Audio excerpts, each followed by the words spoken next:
de esta próxima semana, las actividades que tenemos y sobre todas las cosas, los motivos de oración que vamos a estar viendo en esta semana, las familias por las cuales estamos orando.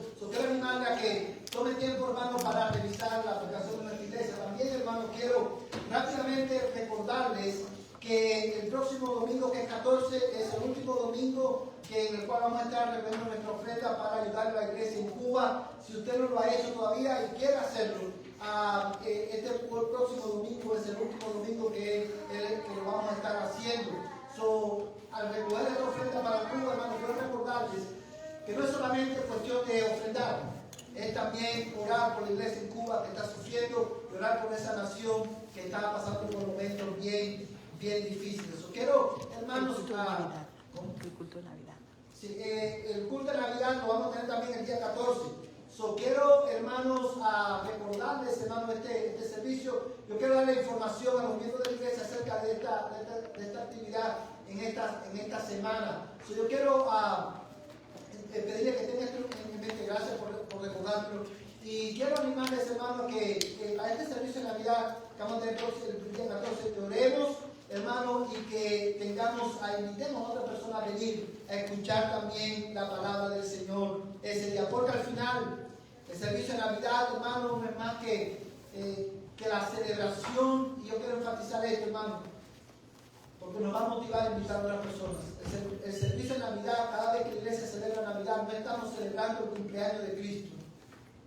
Estamos celebrando el misterio de la encarnación. Y es por eso que es algo tan importante para nosotros.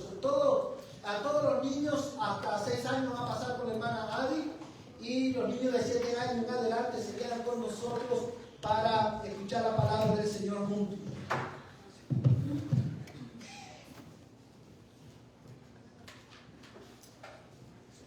Hermano, ¿ya no va a haber la función de negocios que va a haber hoy? No, hermano. Okay. No, gracias por recordarme.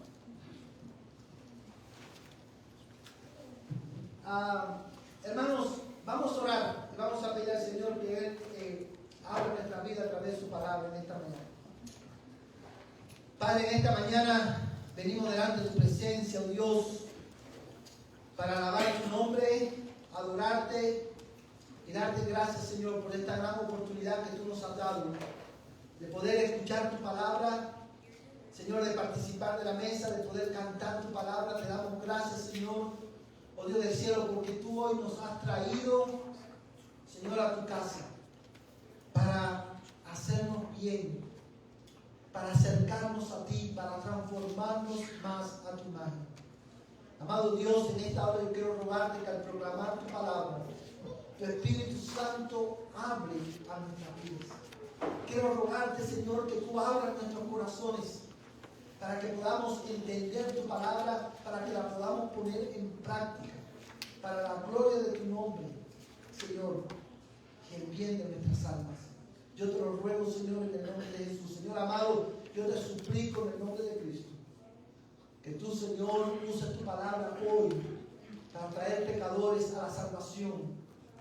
Señor, usa tu palabra hoy para exaltarte una vez más en medio nuestro. Y ayúdame a mí, Señor, a comunicar con claridad tu palabra.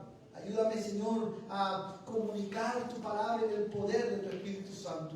Oramos, Señor, por First Baptist Church this morning. We pray for them. We pray, oh Lord, that you bless them this morning as they come together around your word. Use Pastor Michael to proclaim your word this morning and to sanctify that body of believers. And use them, O Lord, to be a lighthouse in that heart. In the name of Jesus, O Lord, I pray this. Señor, te rogamos estas cosas en el nombre que es sobre todo nombre. Amén y amén. Hermanos, en esta mañana vamos a dar comienzo a nuestra exposición del capítulo 3 de la carta del apóstol Pablo a los Colosenses. Y antes de ir en los detalles, hermanos, de estos versículos que vamos a estar considerando hoy, vamos a estar enfocados en los primeros 8 versículos, hermanos, en los primeros 7 versículos, hermanos, de este capítulo. Pero antes de profundizar en ello, quiero poner en contexto para ustedes este capítulo para que puedan entender cómo se relaciona con los primeros 2 capítulos de la carta a los Colosenses. En los primeros 2 capítulos, hermanos, de esta carta, el apóstol Pablo se enfoca en establecer, como hemos dicho muchas veces, el fundamento teológico de la carta. El primer capítulo es una exaltación de la persona de Cristo y lleva a la iglesia a considerar la primacía de Cristo, y esto lo hemos repetido varias veces, y aquí lo voy a seguir repitiendo para que podamos tener esta verdad impregnada en nuestras almas. El primer capítulo es acerca de la preeminencia de Cristo, su primacía en todas las cosas. El capítulo 2 de esta carta, que también es un capítulo eminentemente teológico, porque Pablo establece también otras verdades teológicas que son de beneficio para la iglesia. En este capítulo también él advierte, como vimos la semana pasada, a la iglesia acerca de, hermanos, de peligros que ellos corrían, peligros que estaban amenazando la fe de estos hermanos.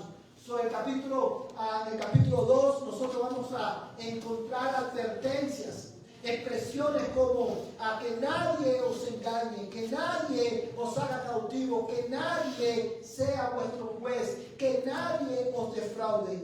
Y sin duda alguna, cuando estos hermanos escucharon estas advertencias de parte del apóstol Pablo, quizás en la mente de ellos muchas preguntas, hermanos, surgieron.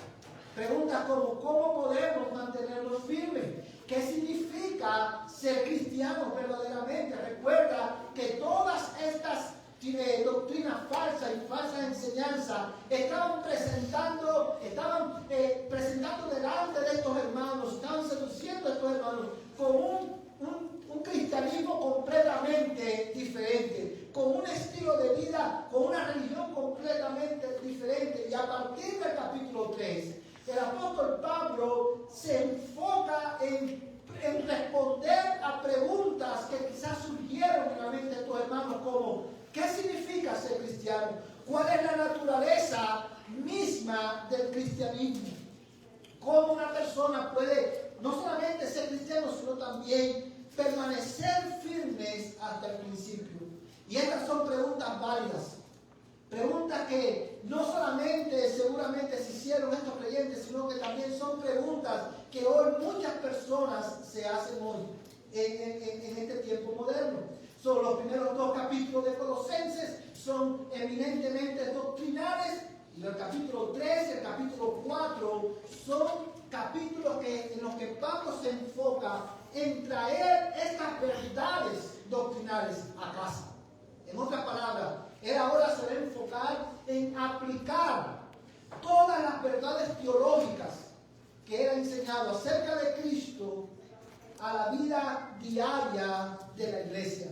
Amados hermanos, la razón por la cual esto es un aspecto importante de la carta es porque nos recuerda que la teología, la doctrina, no son simplemente verdades divinas que nosotros creemos, sino que la doctrina, hermanos, la teología son verdades reales, verdades, hermanos, espirituales, divinas, que se hacen visibles en la manera en que nosotros vivimos en nuestro diario vivir. Nosotros creemos, hermanos, que Colosenses capítulo 3 y 4 es la exposición, es la explicación de Pablo de qué es lo que significa el mandamiento que él dio en Colosenses capítulo 2, verso 6, cuando él le dice a los creyentes: de la manera en que recibiste a Cristo, así andad en él.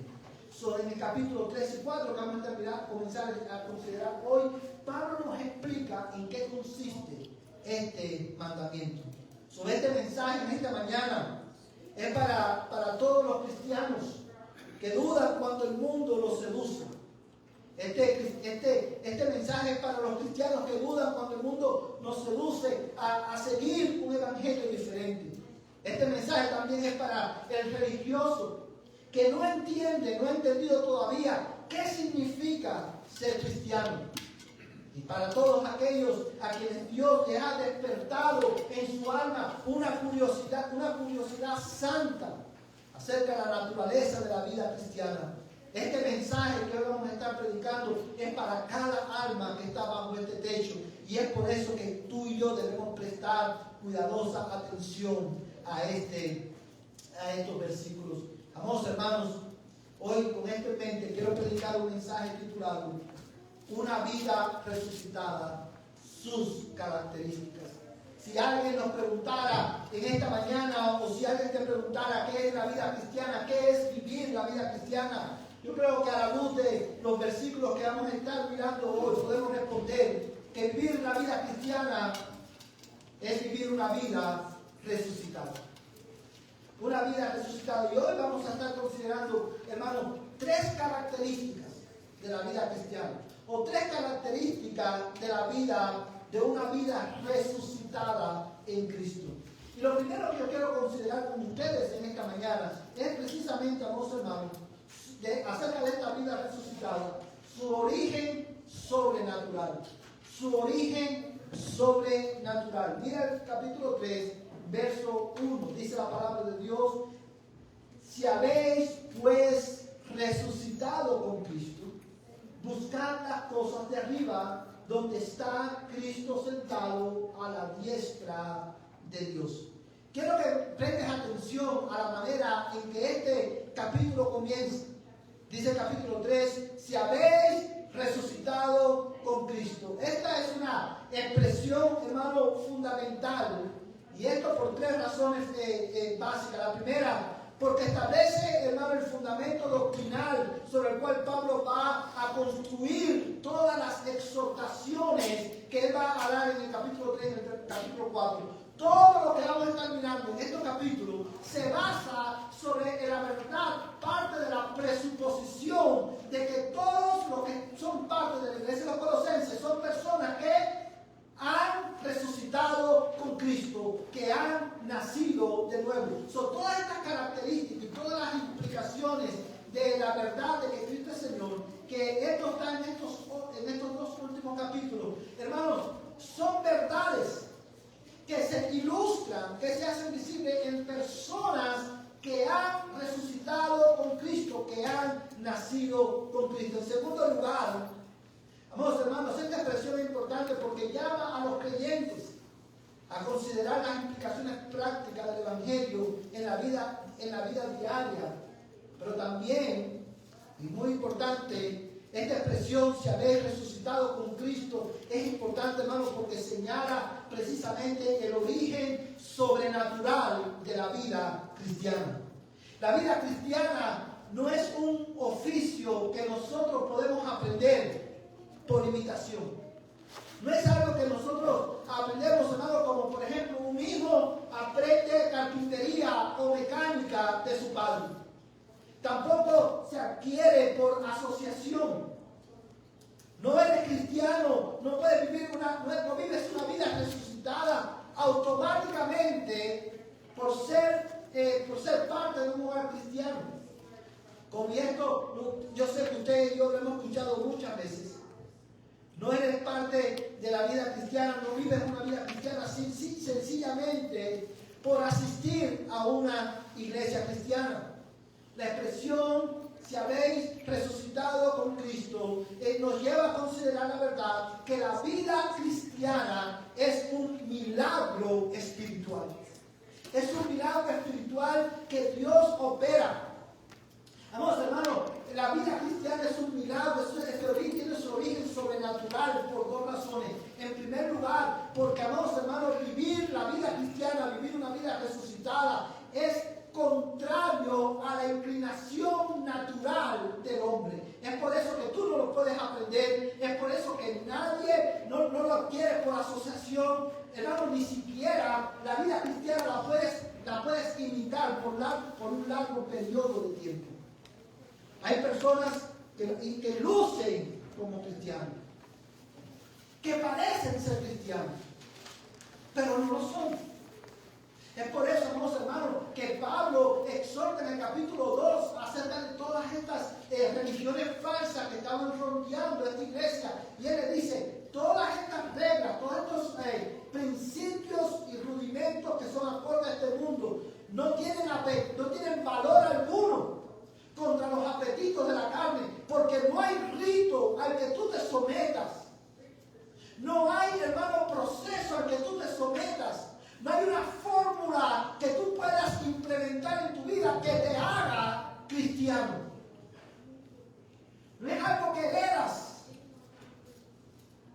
Ser cristiano es de origen sobrenatural porque es contrario a la inclinación natural del hombre. La inclinación natural del hombre es odiar a Dios. La inclinación natural del hombre es vivir en rebelión a la palabra de Dios. La inclinación natural del hombre es confiar en sus propios méritos para su salvación. La vida cristiana te lleva de esa posición, de esa inclinación, te lleva ahora a poner tu confianza no en tus méritos, sino en Cristo. A lo que antes odiabas, ahora amas. Antes odiábamos a Dios y ahora amamos a Dios. Eso nadie te lo puede enseñar.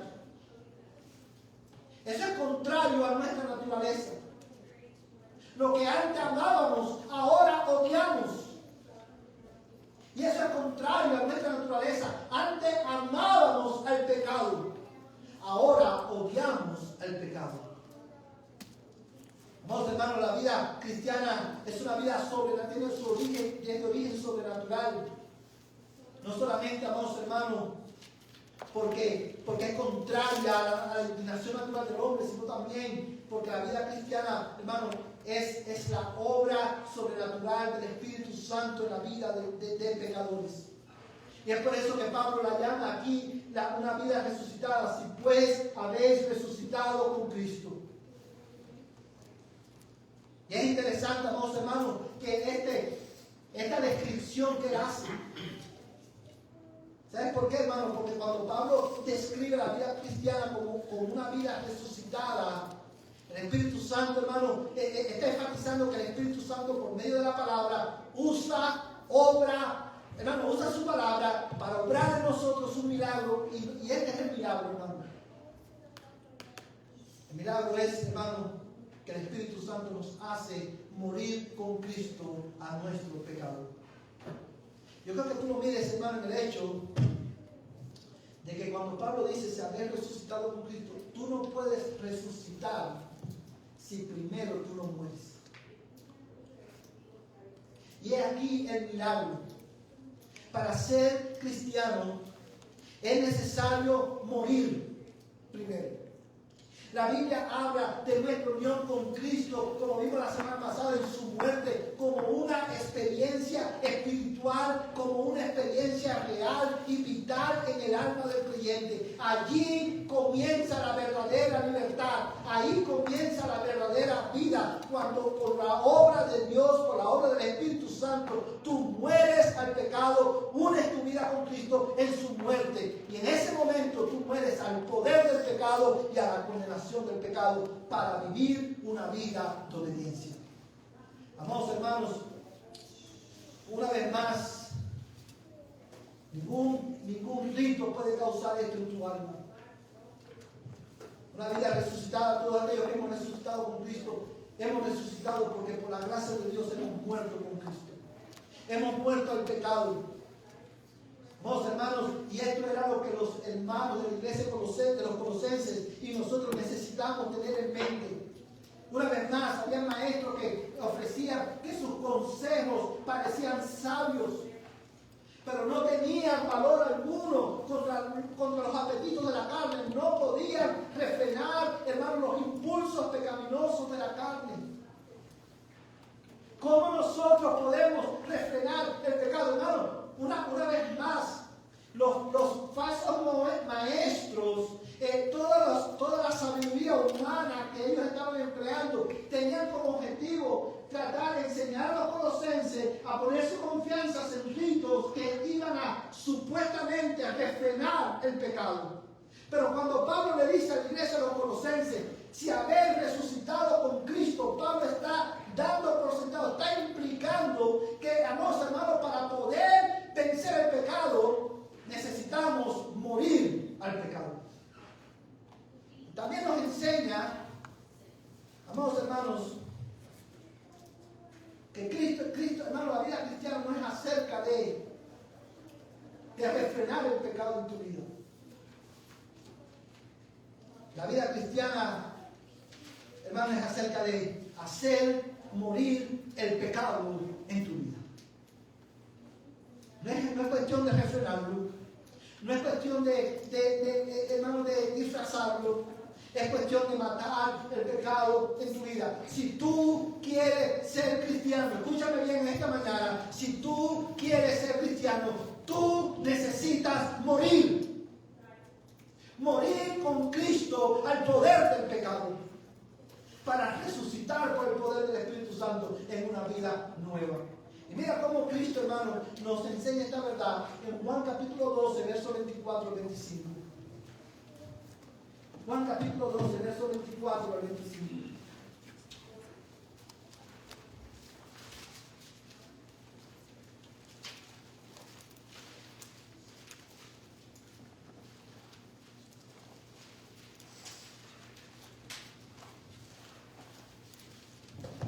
Amén. Juan capítulo 12, versos 24 al 25. Dice de esta manera: en verdad os digo que si el grano de trigo no cae en tierra y muere, se queda solo. Pero si muere, produce mucho fruto. El que ama su vida la pierde, y el que aborrece su vida en este mundo la conservará para vida eterna. Hermano, yo quiero que tú pienses por un momento en estas palabras de Jesús. Yo quiero que mires cómo se relacionan con las palabras de Pablo. Dice Cristo: en verdad os digo que si el grano de trigo no cae en tierra, ¿y qué? Y muere, se quedará solo. Pero si muere, produce mucho fruto. He aquí, hermano, una definición bíblica, divina, de la vida cristiana, de lo que se requiere para experimentar nueva vida. Si tú quieres ser cristiano, si quieres entender, más bien, lo voy a decir de esta manera, si quieres entender la naturaleza misma de la vida cristiana, es esta: tú tienes que morir. Para dar fruto en la vida cristiana, tienes que morir. Tienes que morir a tu pecado. Tienes que morir a las inclinaciones de tu corazón. Tienes que morir a la cultura que ha definido tu vida. Tienes que morir con Cristo. Y eso solamente pasa cuando tú unes tu vida a Él por la fe. La vida cristiana florece solamente cuando el viejo hombre muere. Sin morir con Cristo no hay fruto, no hay victoria sobre el pecado, no hay verdadera vida espiritual. La verdadera vida comienza cuando por la obra del Espíritu Santo tú mueres con Cristo al pecado. Y esto, hermano, es una verdad que consuela nuestros corazones. Esta verdad consuela a los creyentes con familiares inconversos, porque el recordar que la salvación, hermano, que la vida cristiana tiene un origen sobrenatural, nos consuela en el hecho, hermano, que nos recuerda que la salvación verdaderamente solamente es de ¿quién? Del Señor. Que el Señor es poderoso para salvar pecadores, que no importa cuán duro es el corazón de un hombre, no importa cuán duro es el corazón de nuestros hijos, para que ellos puedan ser salvos, ellos necesitan morir, y esa es la obra del Señor Jesucristo, por medio de su Espíritu. Pero esta verdad también impulsa a la iglesia a predicar el Evangelio. Esta verdad es que necesitamos morir con Cristo y resucitar con Él en una nueva vida. Esta verdad de que para vivir una vida resucitada necesitamos morir primero con Cristo nos lleva a los cristianos a examinar nuestra fe Y yo te pregunto a ti, que te llamas cristiano, ¿tú has muerto con Cristo el pecado? ¿Anda usted en novedad de vida? Esta verdad nos hace responsable también de reflejar el poder transformador de Cristo a los que nos rodean.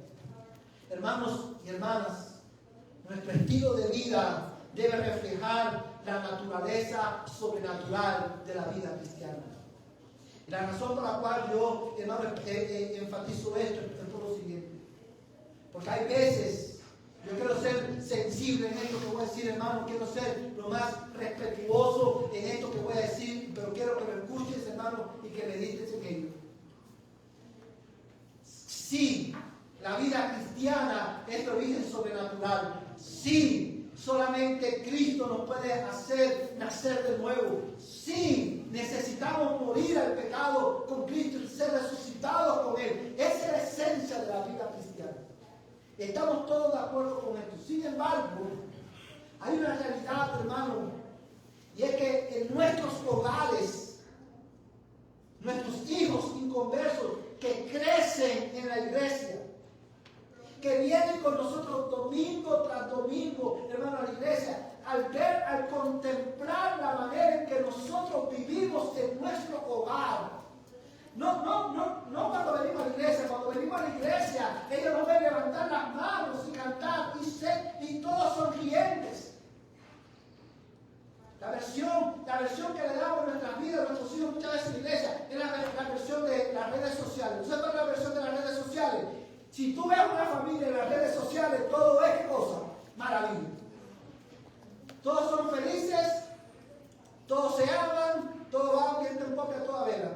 Y muchas veces las personas se preguntan, oye, ¿cómo pueden vivir tan felices? ¿Cómo es que son tan felices? Pero nadie sabe lo que pasa detrás de las redes sociales. Y muchas veces, cuando nuestros hijos lo que ven es una versión diferente de nosotros en la iglesia. Levantamos las manos, somos amables unos con otros. Pero cuando nos ven en nuestros hogares, la manera en que los esposos tratan a las esposas, la manera en que las esposas tratan a su esposo, la manera en que lo tratamos a ellos, la manera en que nosotros vivimos la vida cristiana que decimos tener, le dice a nuestros hijos que el cristianismo simplemente es una religión más. Le dice a nuestros hijos que el cristianismo simplemente, para muchos de los que hoy están sentados aquí, niños, adolescentes, para muchos de ellos, el cristianismo es simplemente esto, venir a la iglesia el domingo. Y es por eso que cuando llegan a college y se van, no quieren saber más nada de la iglesia, porque lo que le hemos enseñado por tantos años es que el cristianismo es simplemente una religión más. Pero si ellos pudieran ver, si ellos vieran, hermano, el poder sobrenatural de Dios obrando en nuestras vidas, si nuestras vidas reflejaran el poder sobrenatural de la vida cristiana, hermano, el poder sobrenatural de Cristo en la vida cristiana, si nuestras vidas tan solamente reflejaran el poder transformador del Evangelio, nuestros hijos añorarían tener lo que nosotros tenemos. Cristianismo joven, adolescente, niño, cristianismo no es venir simplemente a la iglesia los domingos. El cristianismo no es simplemente, no se reduce, no es una religión en la cual tenemos reglas. Ser cristiano es vivir una vida resucitada en el poder de Cristo. Ser cristiano implica morir con Cristo y nacer de nuevo con Él. Ser cristiano es un milagro que Dios opere en nuestras vidas. Pero también, amados hermanos, quiero que tú consideres en esta mañana no solamente el origen sobrenatural de la vida cristiana, de haber resucitado con Cristo. También yo quiero que tú consideres de esta vida resucitada su orientación celestial. Su orientación celestial. Mira conmigo el versículo 1 nuevamente y el versículo 2.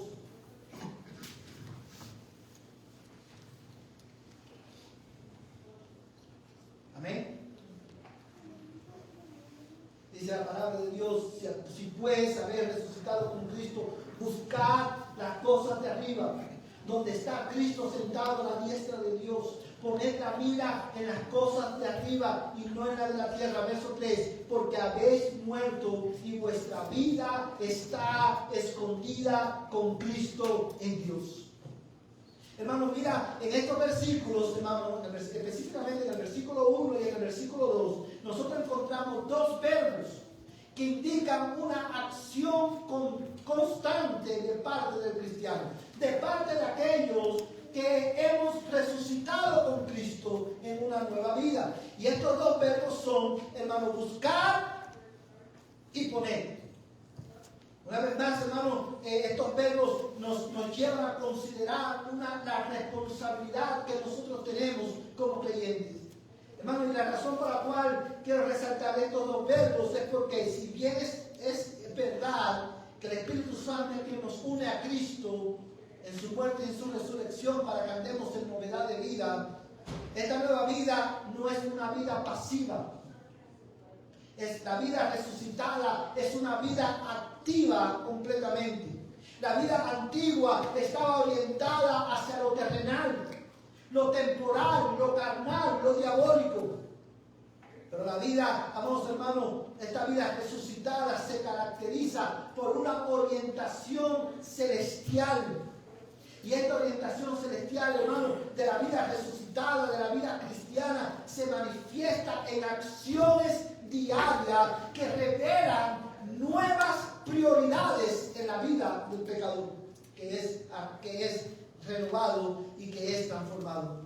Amados hermanos, y esto es lo que Pablo nos enseña cuando él dice buscar las cosas de arriba. A la luz de este pasaje, nosotros aprendemos que una nueva vida, esta vida resucitada, se caracteriza precisamente por reorganizar las prioridades, hermano, alrededor de lo eterno, alrededor de lo celestial. Si tú has resucitado con Cristo y andas en novedad de vida, ahora todas tus prioridades deben de girar alrededor de los intereses del reino de Dios para ti. Te lo voy a repetir de nuevo. Cuando Pablo le dice a los cristianos de Colosenses, si habéis resucitado con Cristo, buscar las cosas de arriba, Él está estableciendo esta verdad que no podemos ignorar. Si tú has nacido de nuevo, si tú has muerto al pecado, ahora tu vida debe girar alrededor de los intereses de Dios para ti. ¿Y cuáles son los intereses de Dios para ti? Bueno, déjame decirte, este es el interés de Dios para ti.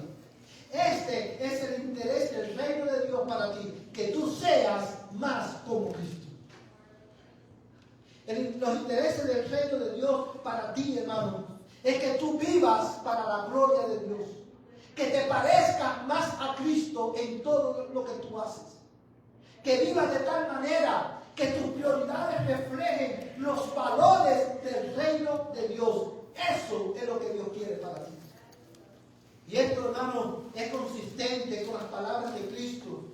Cuando Él enseña en el Sermón del Monte, no lo vamos a buscar por cuestión de tiempo, pero en el Sermón del Monte, Él enseñándolo a los discípulos, le dice, no acumuléis tesoros en la tierra,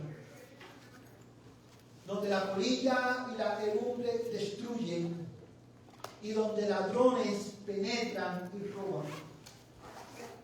Sino acumulaos tesoros en el cielo, donde ni la polilla ni la herrumbre destruyen, y donde ladrones no penetran ni roban. Y Cristo les dice, porque donde está tu tesoro, allí estará también tu corazón. ¿Sabes cuál es el problema de muchos que hoy? ¿Sabes cuál es lo voy a decir de esta manera? ¿Tú sabes cuál es la gran diferencia entre un cristiano y un no cristiano? Una de las grandes diferencias es esta, que el que no es cristiano tiene su corazón en las cosas temporales.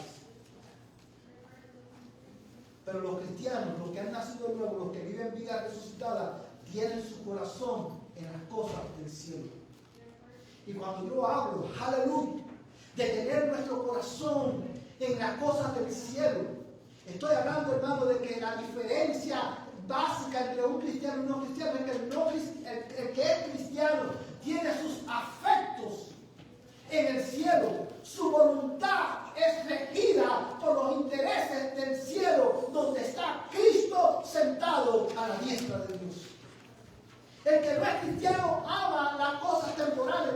cuando Cristo le dice a los discípulos, no acumuléis tesoros en la tierra, no le está diciendo que es malo trabajar y tener dinero. No.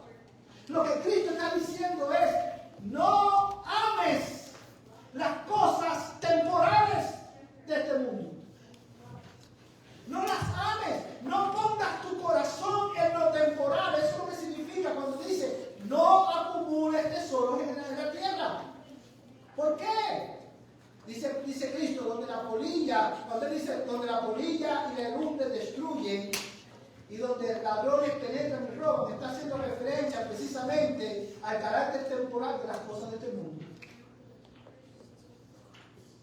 Y yo te pregunto a ti en esta mañana, ¿dónde está tu corazón? ¿Qué es lo que tú amas? Demos. ¿Qué tú amas? ¿Qué es lo que realmente tú amas? ¿Qué es lo que más tú amas? ¿Hacia dónde está orientada tu voluntad? Y esto, hermano, es una exhortación, es una verdad que es profunda y que lleva un gran peso, hermano, en ella. Es una verdad, una exhortación que nos lleva a examinarnos. ¿Y sabes por qué, hermano? Porque déjame decirte algo.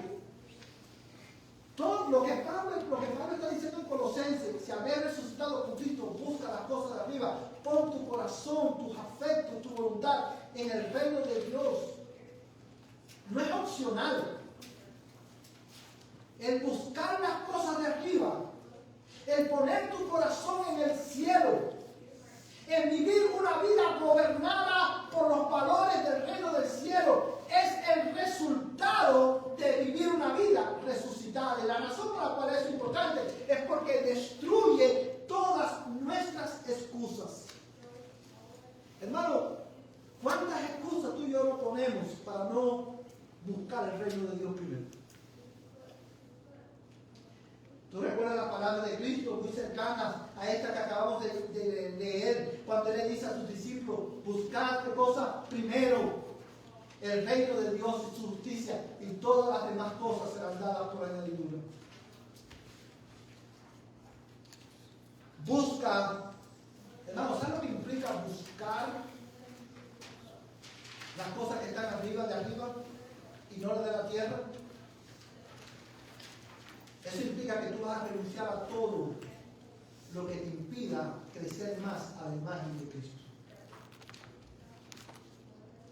Y eso te lleva a hacerte una pregunta. ¿Qué hay en tu vida hoy que te impide buscar a Cristo? ¿Qué te impide ser más como Él? ¿Qué amor hay en tu vida que te impida amar a Cristo con todo tu corazón? Buscar las cosas arriba implica renunciar a todo lo que me impide tener comunión con el Cristo que me ha salvado. Es renunciar a todo lo que me impide servir a Cristo. Oh, hermano, si tú y yo pudiéramos entender esta verdad, si tú has resucitado con Cristo, busca las cosas de arriba. No es opcional, es el resultado de una vida sobrenatural. Yo creo que tú mires cómo Pablo nos enseña cómo nosotros podemos, qué significa buscar las cosas de arriba. Yo creo que tú vayas, hermano, a Filipenses, capítulo 3, versos 7 al 10. Filipenses está antes de Colosenses, capítulo 3, versos del 7 al 10.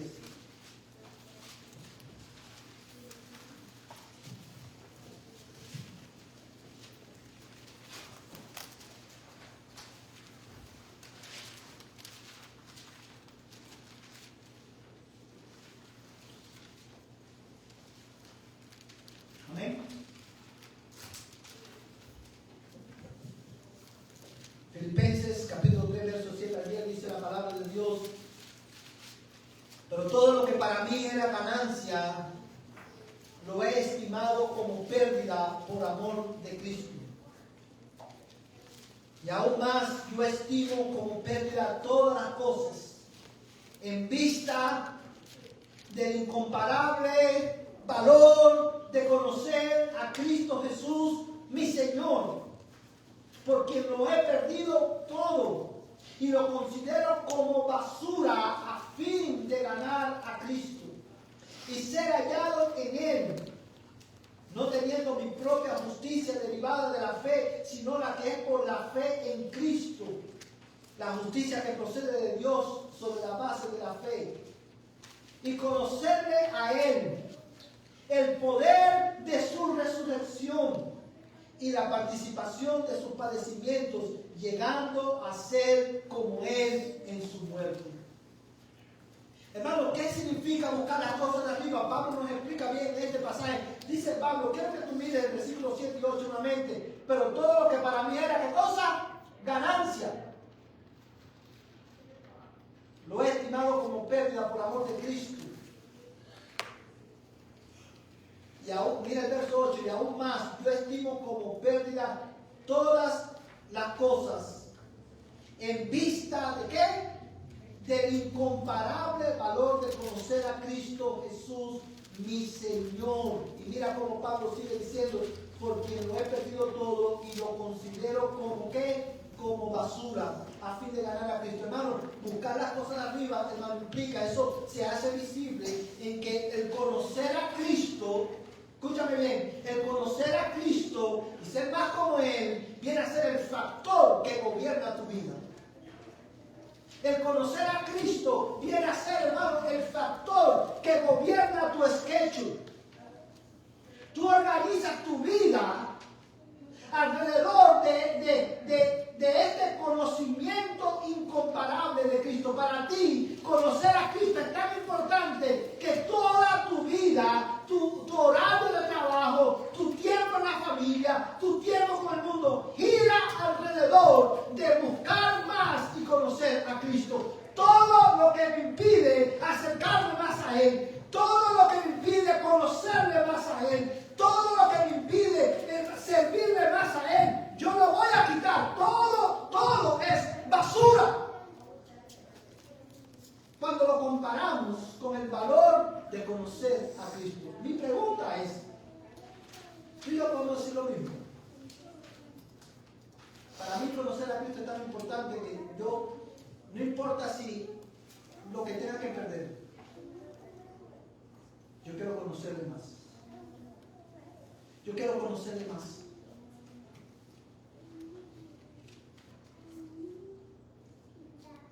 Vamos, hermanos, buscar las cosas de arriba implica una progresiva dependencia de Él, que se convierte en el motor que impulsa tu vida. Y eso lo vemos en el verso 9. Y dice, y ser hallado en Él, no teniendo mi propia justicia derivada de la fe, sino la que es por la fe en Cristo, la justicia que procede de Dios sobre la base de la fe. Buscar las cosas de arriba implica, hermano, buscar el depender más de Él, entender, hermano, al conocerle más a Él, al ser más como Él, tú vas a entender que tu única esperanza delante de Dios no es tu justicia, sino la justicia que se deriva de la fe en Cristo Jesús. Es saber. Buscar las cosas de arriba, hermano, es vivir a la luz de la verdad. Que tú has sido perdonado y justificado, no por tu propia justicia, sino por la justicia de Cristo. Amados hermanos, ser hallado en Cristo significa que Pablo quiere que Dios lo encuentre revestido de la justicia de Cristo, unido a Cristo y viviendo en completa dependencia de Cristo. Pero también buscar las cosas de arriba implica mortificar el pecado. La mortificación del pecado se convierte en la ocupación diaria de tu vida. Amados hermanos, y usted se preguntará, ¿qué es la mortificación del pecado?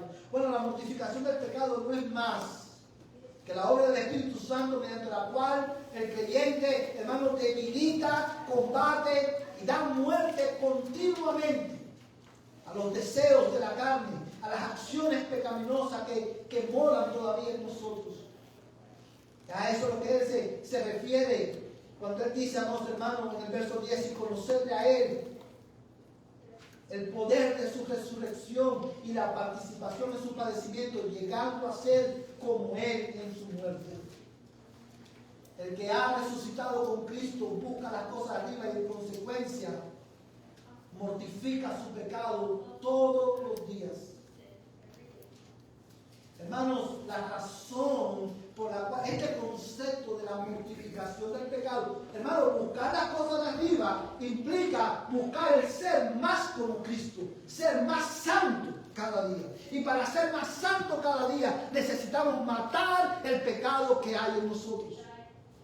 Buscar las cosas de arriba implica dedicar mi vida a ser transformado más y más por medio de la palabra de Cristo para poder reflejar más a Cristo de este lado de la eternidad. Buscar las cosas de arriba implica, vos hermanos, buscar intencionalmente crecer en el reino de Dios. Es poner nuestros afectos en el cielo, hermano. Y esa es la razón por la cual muchos creyentes hoy, hermano, no crecen espiritualmente. Por esa razón que hay muchos entre nosotros, hermanos, cuyos corazones se han debilitado, porque sus corazones, hermanos, su fe se ha debilitado, mejor dicho, porque sus corazones, sus afectos están en las cosas de la tierra, no en las cosas del cielo. Déjame decirte algo, hermano.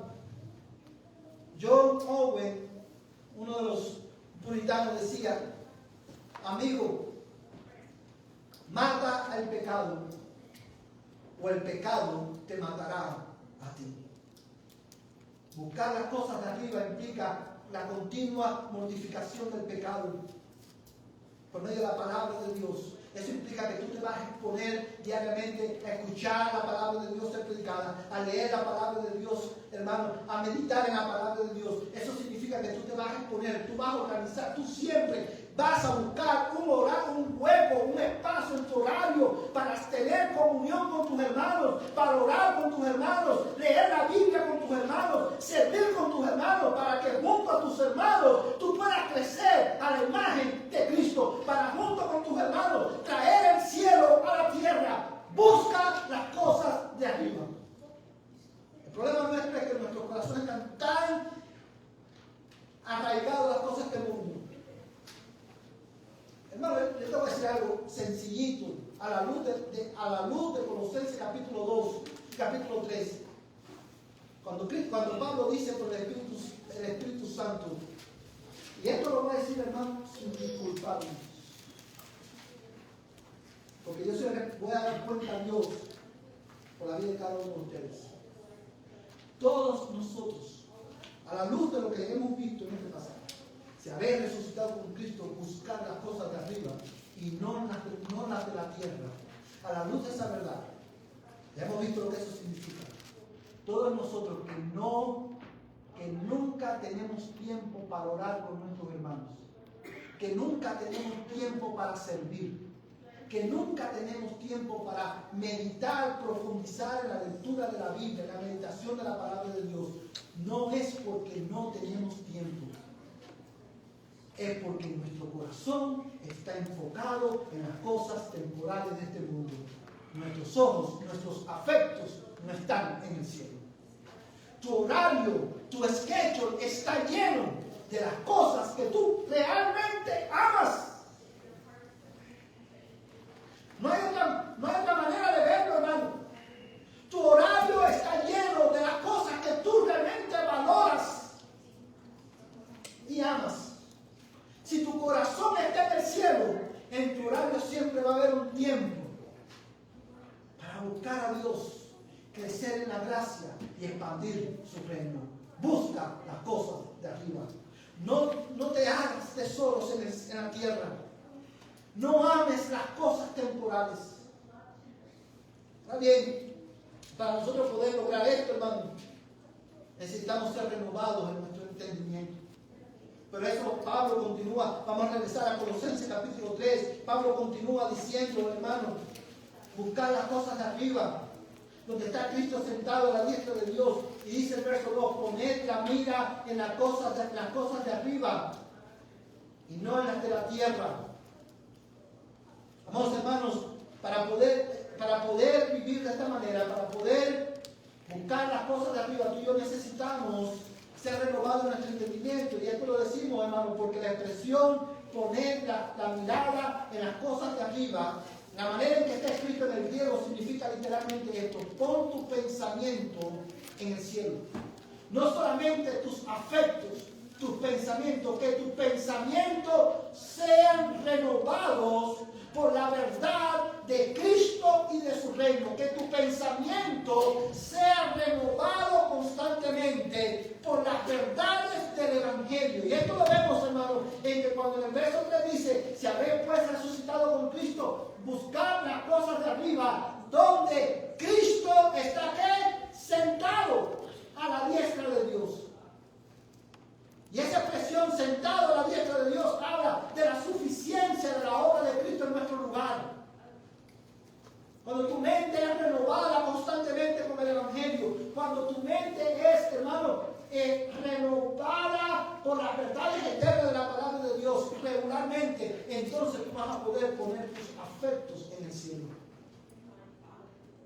Vamos, hermanos, esta expresión una vez más enfatiza la necesidad de detenerte y meditar intensamente en el reino de Dios. Vamos, hermanos, si esto nosotros lo logramos cuando nosotros sometemos nuestro pensamiento a la palabra de Cristo, cuando somos recordados del Evangelio por medio de la predicación, hermanos, tu mente, tú poner la mirada en las cosas de arriba. Renovar, hermano, tú renuevas tu mente con el Evangelio, no solamente cuando escuchas la palabra de Dios regularmente, no solamente cuando eres recordado del Evangelio, sino cuando tú participas de los medios de gracia. Cada vez que participamos de la mesa del Señor, tú y yo somos recordados que Cristo no solamente murió por nuestro pecado, sino que Él ascendió y está a la diestra del Padre, pero también somos recordados que Cristo volverá por nosotros. Hermano, puedes ver que este es fundamentalmente nuestro problema hoy. Que nosotros vivimos como si todo lo que nosotros somos y todo lo que vamos a recibir está a este lado de la eternidad. Hoy nosotros poner la mira en las cosas de arriba, ser renovado en tu entendimiento con el Evangelio implica, hermano, requiere que tú impregnes tu mente con la realidad de que Cristo regresará. Yo te pregunto, ¿cuál es la motivación que nos mueve a nosotros a vivir? Cuando tú tomas decisiones, tú y yo tomamos decisiones teniendo en mente, gobernados por esta realidad, Cristo regresará con nosotros. En este mundo vamos de pasada. Esa es la verdad que gobierna tu mente cuando tú tomas decisiones. Cuando vamos a resolver conflictos en nuestras familias, cuando vamos a resolver conflictos en el matrimonio o conflictos con los hijos, es esta verdad la que nos motiva. Resolvemos nosotros nuestro conflicto con la mente puesta en el cielo o con la mente puesta en las cosas de la tierra. Hermanos, para que nuestro comportamiento, escuche, y esto es una verdad, yo quiero que te la vemos en la Escritura y yo quiero que tú la cambies, tú la agraves.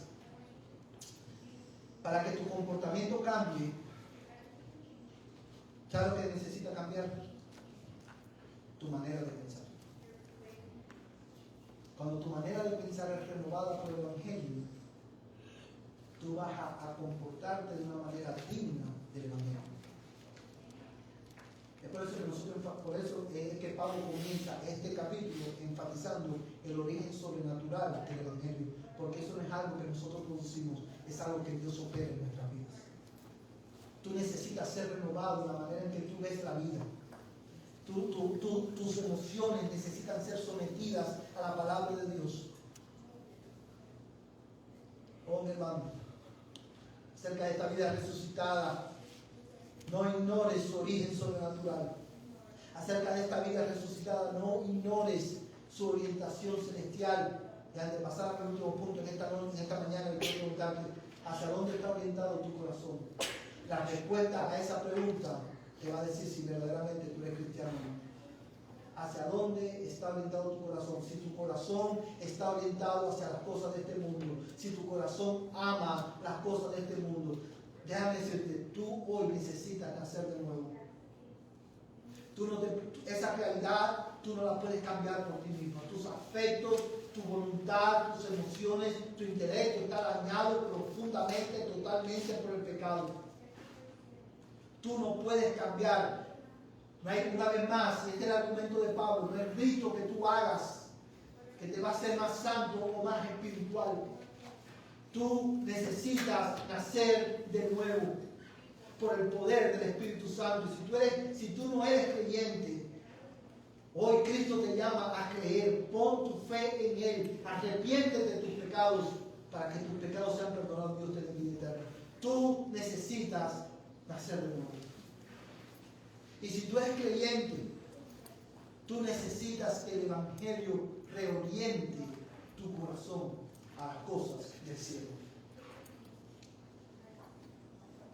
Por último, yo quiero que tú mires conmigo en esta mañana y quiero rapidito en los 5 minutos que me quedan exponer este punto. Yo creo que tú consideres la fuente de consuelo de una vida resucitada.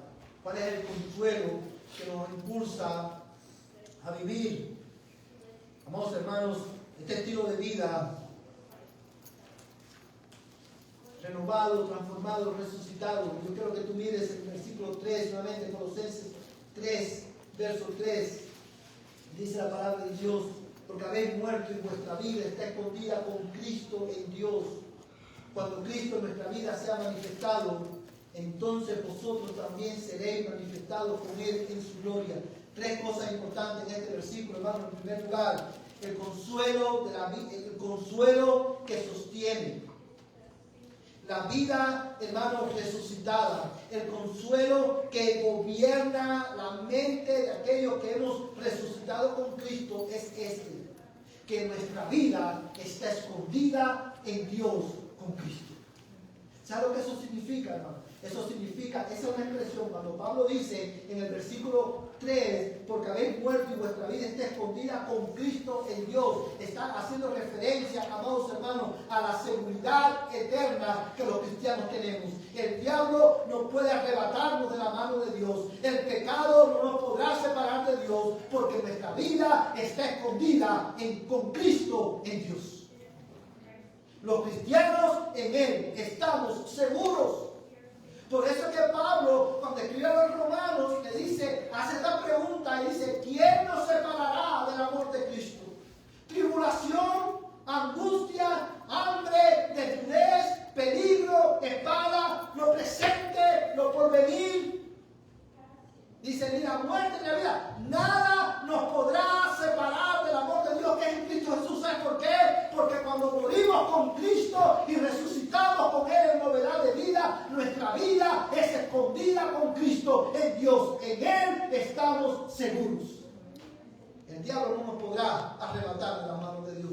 No hay estrategia satánica, ni el infierno mismo podrá impedir que Dios lleve a cabo el propósito redentor en tu vida, porque tu vida está en Cristo, escondida en Dios. En Él tú estás seguro. Y eso produce en nosotros adoración. Eso produce en nosotros seguridad. Hermanos, una vez más, esta realidad destruye el argumento del legalismo. Esta realidad destruye el argumento de todas las filosofías falsas y religiones falsas que amenazaban a los colosenses y nos amenazan hoy a nosotros. Nosotros estamos seguros en Dios. Nuestra salvación está garantizada, porque tu vida está escondida en Dios. En Él estamos seguros, hermanos. Vamos, hermanos, cuando el profeta Isaías hablaba acerca de Cristo, hablando de Él, decía que Él, este varón, sería un refugio para su pueblo contra las tormentas. Amados hermanos, hoy la gente del mundo, los que no conocen a Cristo, para protegerse del mundo espiritual maligno, usan azabaches y todo tipo de ritos y de objetos que nada pueden hacer. Tú y yo no necesitamos un resguardo espiritual. Tú y yo no necesitamos un azabache. Tú y yo no necesitamos andar con una cruz en el cuello. ¿Sabes por qué? Porque nuestras vidas están escondidas en Cristo, con Cristo en Dios. Y eso me consuela. Cuando mi vida, mi fe se debilita, aleluya. Cuando mi amor por Dios se enfría, cuando yo creo que no puedo seguir adelante, la verdad de que mi vida está escondida con Cristo en Dios me lleva a orar y mirar al cielo y suplicar por gracia. Señor, ayúdame a seguir creyendo. Esa verdad me da consuelo, me da seguridad, pero también, hermanos, el consuelo de la vida cristiana, el consuelo, hermanos, la fuente de nuestro consuelo en esta vida resucitada, también descansa, hermanos, en la verdad de que Cristo es la fuente de vida inagotable para nosotros. Fíjate cómo dice el verso 4, cuando Cristo nuestra vida. Por eso nosotros cantamos, hermano, mi vida es Cristo. Por eso que Cristo, porque Cristo es la vida. Él, hermano, esta expresión, cuando Cristo nuestra vida se manifieste, está llamándonos a considerar que de Cristo viene la vitalidad espiritual, la vitalidad de nuestra fe, la vitalidad de nuestro amor por Dios, la vitalidad de nuestra espiritualidad viene de Cristo. Por eso Cristo en Juan capítulo 15 dice, yo soy la vid verdadera. Separados de mí, nada podéis hacer. Pero también, hermano, este consuelo, la fuente de nuestro consuelo, no solamente, hermano, está en esta seguridad presente que tenemos ahora, estamos escondidos en Cristo. No solamente se basa en esta fuente inagotable de vitalidad y gracia que es Cristo, sino también, amados hermanos, nuestro consuelo, la fuente de nuestro consuelo es la esperanza bienaventurada de que Cristo regresará por nosotros. Dice el verso 4, cuando Cristo en nuestra vida sea manifestado, entonces nosotros también seréis manifestados con Él en gloria. ¿Tú sabes por qué Pablo, cuando escribía a los Colosenses, decía, a los Filipenses, decía, que todo lo consideraba como basura por el incomparable valor de conocer a Cristo? Porque él sabía que Cristo regresaría y que él sería glorificado juntamente con Cristo. No hay nada que se compare a esa realidad. No hay nada que motive más nuestro corazón, no hay nada que consuele más nuestro corazón que el hecho, hermano, en el día de angustia, en el día oscuro de nuestra alma, en el día cuando todo alrededor mío va de mal en peor, cuando yo, hermano, recibo mala noticia, cuando yo estoy enfermo, cuando yo pierdo todo alrededor, todo lo que yo considero valioso lo pierdo, yo soy consolado al saber que un día Cristo regresará por mí y que seremos manifestados con Él en gloria. Y por último, la fuente de nuestro consuelo también es la suficiencia del sacrificio de Cristo en nuestro lugar. Y esto lo vemos, de hecho, quiero llamar la atención de ustedes nuevamente al versículo 1 y termino con este versículo. Si habéis pues resucitado con Cristo, buscad las cosas de arriba, donde está Cristo sentado a la diestra de Dios. Amados hermanos, la fuente de nuestro consuelo en esta vida resucitada descansa, es, hermano, precisamente la suficiencia de Cristo como nuestro Salvador y como nuestro sumo sacerdote. Cuando Pablo dice buscar las cosas de arriba donde está Cristo sentado a la diestra de Dios, esa es una expresión que nos lleva a considerar dos cosas importantes acerca de Cristo. La primera, la suficiencia de su sacrificio. Él murió, fue enterrado, resucitó al tercer día y ascendió victorioso a los cielos. Y está sentado a la diestra de Dios. Y esa expresión, está sentado a la diestra de Dios, ¿sabe lo que significa? Que ya no hay nada más que hacer. Consumado es. It is finished. En el Antiguo Testamento, hermanos, los sacerdotes, en el tabernáculo no había sillas para sentarse. ¿Sabes por qué? Porque el sacerdote tenía que estar continuamente ofreciendo sacrificio. Cristo murió una sola vez y para siempre. Su sacrificio fue suficiente. Y nuestro consuelo se basa en esa verdad. Pero también se basa en la verdad de que Cristo intercede por nosotros a la diestra de Dios. Cuando tu fe es amenazada, tu fe se debilita, tu amor por Dios se enfría, cuando tú ya no crees que ya no puedes seguir adelante, no María, como hemos dicho muchas veces en nuestra iglesia, no María, no Pedro, Cristo mismo intercede por ti a la diestra del Padre para que tu fe no falle. Y esa verdad consuela nuestras almas. Es la fuente de consuelo de una vida resucitada con Cristo. Que Dios bendiga su palabra en nuestras almas en esta mañana. Vamos a ponernos en pie y vamos a terminar, hermanos, hoy.